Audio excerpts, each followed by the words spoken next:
ये सौरभ जी हैं और ये गुजरात से हैं। इन्होंने 13 साल तक हस्तमैथुन किया और पूरी तरह से पेट इनकी खराब हो गई थी। तो इनकी पेट कैसे ठीक हुई वो मैं डिटेल प्रैक्टिकल मैं आपको सॉल्यूशन बताते हैं कि उन्होंने सबसे पहले मेरे यहाँ दवाइयाँ मंगाई और मंगाने के बाद भी और भी क्या क्या चीज़ें की, क्योंकि मैंने उनसे कहा था कि सबसे बड़ी जो जड़ है 90% तो वो ब्रह्मचर्य पालन से होगा, बाकी तो 10% दवाई है।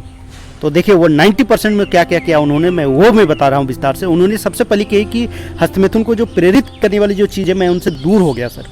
अब जैसे क्या क्या चीज़ें हो सकती, जैसे खराब फिल्में देखना, फोटो देखना, कुसंग में रहना, और इस चीज़ से मैं दूर हो गया। दूसरी चीज़ उन्होंने जो फोकस की और कहा कि हस्तमैथुन का विचार जैसे ही आता है मैं उसको तुरंत उखाड़ फेंकता हूँ। ऐसे मैं कैसे करता हूँ, ऐसा मैं इसलिए कर पाता हूँ क्योंकि जरा भी से आकर्षण हुआ मैं उसको तुरंत उसको विरोध में नहीं करता हूँ, बस मैं माफ़ी मांग लेता हूँ और माफ़ी मांग करके ही ऐसा हो पाएगा। उन्होंने बहुत बड़ी बात कही। जी हाँ दोस्तों, आप भी इस चीज़ को अपना सकते हो। तीसरी चीज़ उन्होंने कही थी कि जो हम लोग कल्पना करते रहते हैं उस कल्पना को ही मैंने छोड़ दिया। ये कैसे, देखिए विषय विकारी जैसे कल्पना चालू होता है तो क्या होता है कि कोई भी फिल्म चलती है, अर्थात ये सारा चीज़ जो जड़ है वो क्या है, कल्पना। आप सोचते हैं इमेजिन मैंने करना छोड़ दिया। और आगे उन्होंने कही कि मन को मैंने डाइवर्ट किया। अब देखिए मन को डाइवर्ट मैंने कैसे किया, कि मैंने पूछा कि कैसे करते हो, तो उन्होंने कहा कि जब भी हस्तमैथुन की इच्छा उत्पन्न होती है तो मैं मन को किसी दूसरे काम में लगा देता हूँ, मन को मैं तुरंत डाइवर्ट कर देता हूँ। इससे क्या होता है कि मैं बच जाता हूँ। अगली चीज़ उन्होंने कही कि मैं एकांत में टहलता हूँ सर।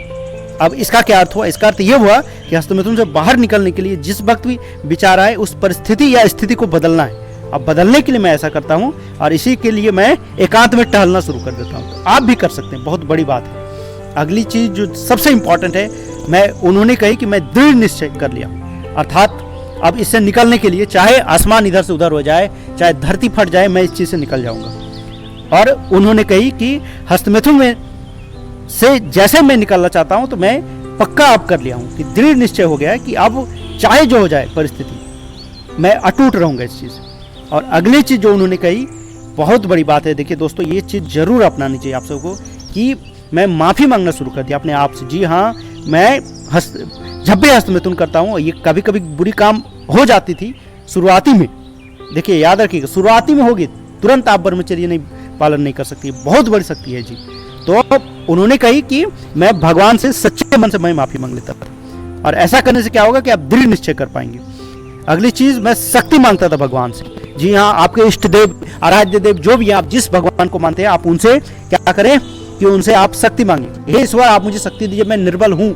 आप जब स्वीकार करेंगे तो अपने आप आपको चमत्कार होगा आपके जीवन में, और आप इस जो भी गलत चीज़ें इससे आप निकल पाएंगे। तो इन सारी चीज़ों से आप भी समझ सकते हैं, और आप क्यों नहीं निकल सकते हैं। अगर सौरभ जी निकल सकते हैं तो आप भी निकल सकते हैं। अगली चीज़ उन्होंने कहा कि आत्म सुख के सामने सब फीका लगना था। जी हाँ, उन्होंने कही कि आत्म सुख में मैं अब पड़ गया हूँ। आत्म सुख अथवा आत्मज्ञान की मैं आगे बढ़ रहा हूँ। मैं रोज ध्यान करता हूँ, प्राणायाम करता हूँ, और भी बाकी चीज़ें मैं करता हूँ, और इसके सामने कुछ नहीं है। अगर आत्मज्ञान अगर मुझे अब मिलना शुरू हो गया, प्रारंभ हो गया, इसके सामने अब छोटी लगती है, एकदम बिल्कुल बेकार सी चीज़ लगती है। तो आप भी जागिए और आप भी इस चीज़ को कीजिए। आप देखेंगे कि आत्मा से सुख से बड़ा कोई सुख नहीं है। जी हाँ दोस्तों, कोई सुख नहीं है। ये क्या आप गलत